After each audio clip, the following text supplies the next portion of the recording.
Ces antennes sont celles du PC Artois, capitale de l'opération Jumelle. Elles se dressent sur l'un des plus hauts sommets de Kabylie, à 1700 mètres au-dessus de la vallée de la Soumam.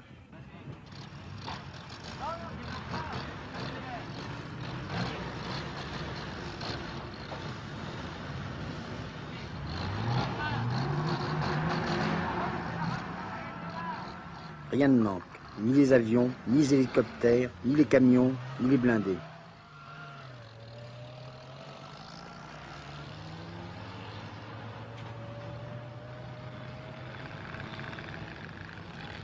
Rien ne manque, sauf les routes qu'il faut creuser au fur et à mesure.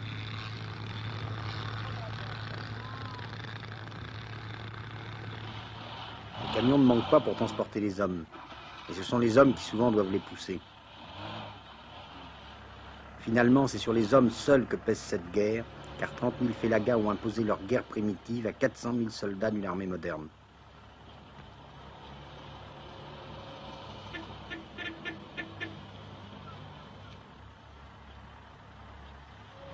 Dans ces camions, il y a des marins, des aviateurs, des cavaliers avec les fantassins. En quelques kilomètres, ils vont en descendre pour marcher. Ils se comparent à des crapauds, ils crapahutent, c'est leur terme.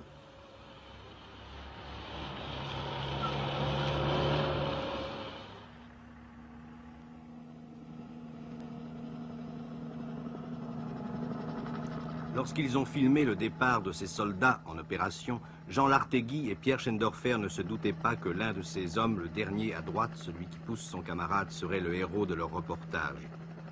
Ce soldat, ce soir, est dans le studio de 5 colonnes à la une. Pendant que vous allez vivre son histoire, lui va la revivre.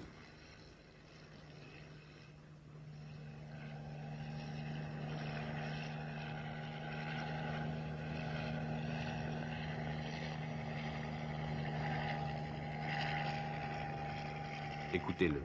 C'est toute une histoire. Nous étions engagés dans l'opération Jumelle et nous étions en réserve héliportée. Une alerte a été déclenchée. Nous avons été héliportés 10 minutes après sur un piton environ à 7 km du PC Artois.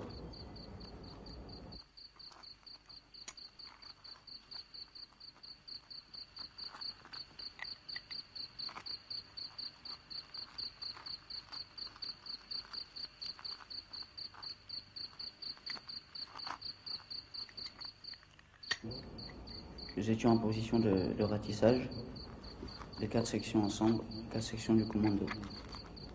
Comme le terrain était très difficile, le ratissage était plutôt serré. À un certain moment, la deuxième section s'est fait tirer dessus. La deuxième section était à notre droite, elle s'est fait accrocher. Alors la voltige avant de chez nous commençait déjà à ratisser. Alors nous étions avec l'adjudant de l'homme, qui est un type très bien, entre parenthèses, et nous étions 3-4 qui formions la pièce FM.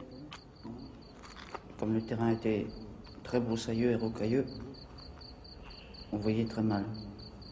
Alors à un certain moment, nous avons décidé qu'il nous fallait descendre aussi pour ratisser.